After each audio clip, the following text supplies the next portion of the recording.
From MTN News, this is Montana This Morning.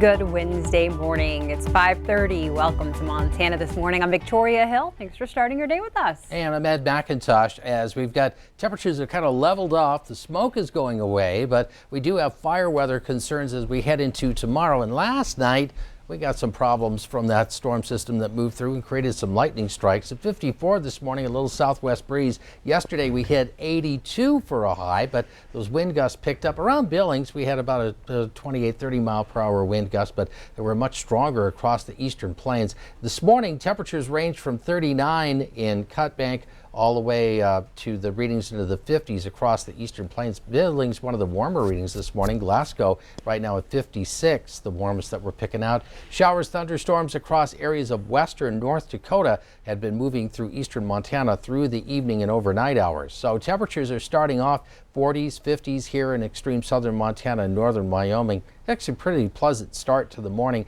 Temperatures are back up into the 70s to low 80s. We pick up a few clouds rather than a lot of wildfire smoke. But there are changes almost day by day as we get through the 7-day forecast. So we'll tell you about that coming up in a few minutes. All right, sounds good. And in the meantime, I will get on to the news and talk about some of those lightning striking fires you mentioned. Okay. All right, thanks, Ed. Our top story this morning, we're learning more about what led to Monday morning's fatal shooting in the Billings Heights. Police say 43-year-old Robert Coulter of Roundup was shot and killed while he was assaulting his girlfriend. According to authorities, Coulter had strangled, pistol whipped, and tried to kidnap the woman. That's when a neighbor on the 300 block of Nash Lane jumped to her aid. Police say he shot Coulter multiple times after Coulter put a gun to the woman's head. No arrests have been made. Senator Jon Tester is asking the Department of Veterans Affairs to help with restoration efforts after dozens of headstones at Mount View Cemetery were damaged or destroyed. Over the weekend, someone drove an SUV through the graveyard, plowing through 32 marble memorials. Some of those headstones were nearly a century old, and Mount View officials say it may be a challenge to find all the correct information when replacing them. Police found the vehicle in question but have not reported any arrests for the crime. Turning to fire watch, right now crews are working to put out multiple wildfires that sparked overnight in Rosebud and Bighorn counties. The Rosebud County Sheriff's Department says 2 fires are burning around Vassal Ranch and in the Sweeney Butte Creek area, and another fire is burning south of Tulloch Creek Road in Bighorn County. Heavy smoke has been reported in the affected areas. Late last night, officials said there were multiple fires burning in Treasure County as well, but those are now contained. There were some tense moments as Lockwood firefighters worked to put out a brush fire as it approached Emerald Hills. It started yesterday afternoon along Interstate 90 near Lockwood. The fire burned west of the road along the eastbound lane.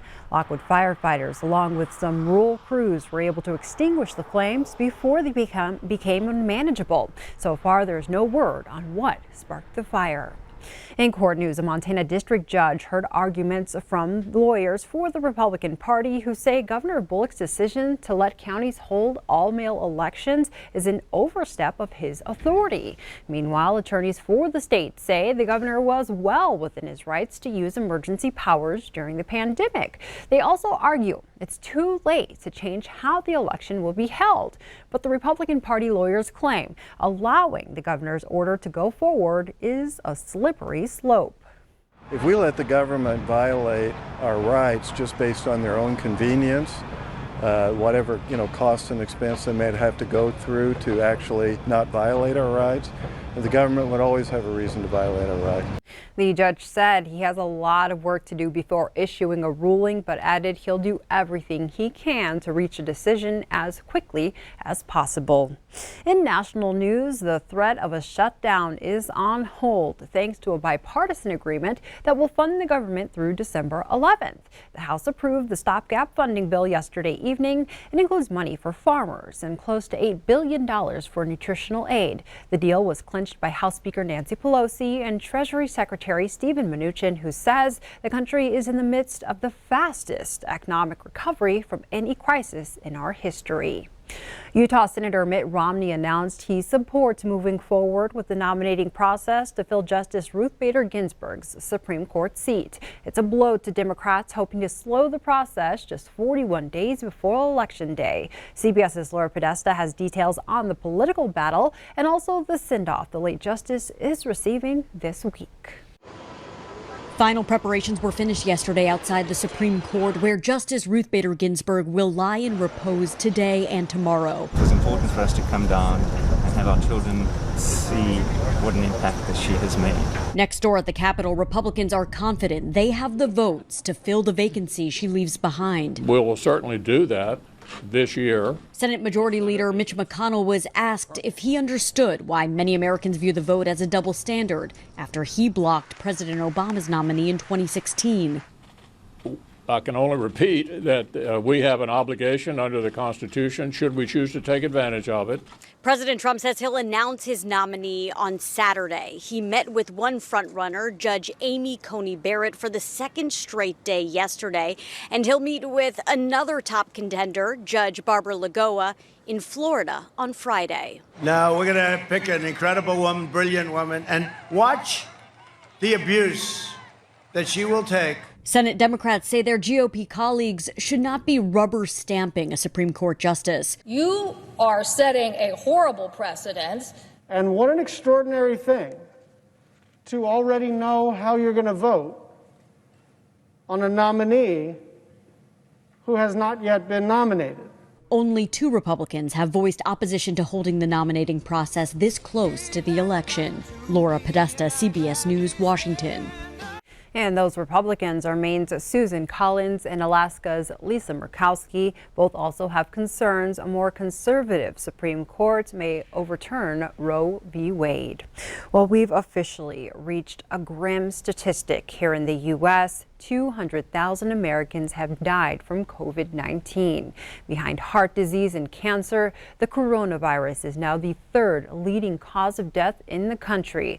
Deaths in the United States make up more than 20% of the world death toll. A leading disease model used by the White House projects more than 375,000 Americans could die from the virus by the end of this year.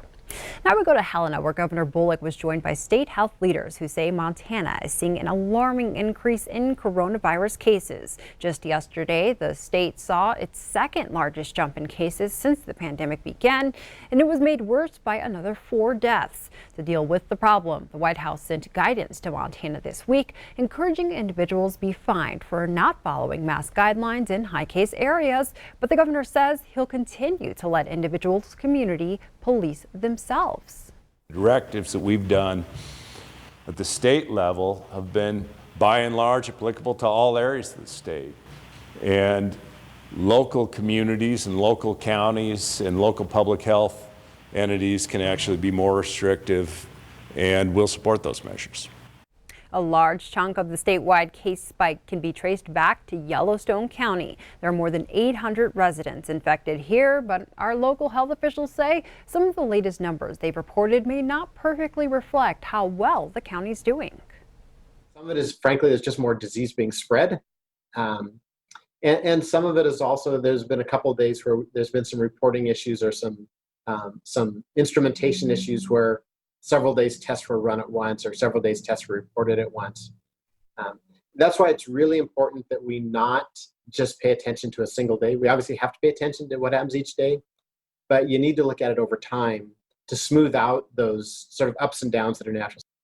And on the campaign trail, things are heating up in Montana's race for governor. Republican Greg Gianforte has outspent Democrat Mike Cooney by a 3-to-1 margin, thanks in part to $3.5 million that Gianforte has pulled from his own pocket. But the candidates aren't the only ones spending money on this pivotal race. As MTN chief political reporter Mike Dennison tells us, outside spending by various groups will likely approach $20 million by Election Day. Democrat Mike Cooney has spent about $2 million on his campaign so far, compared to $6.4 million for Republican Greg Gianforte. But Cooney is getting considerable assistance from outside groups.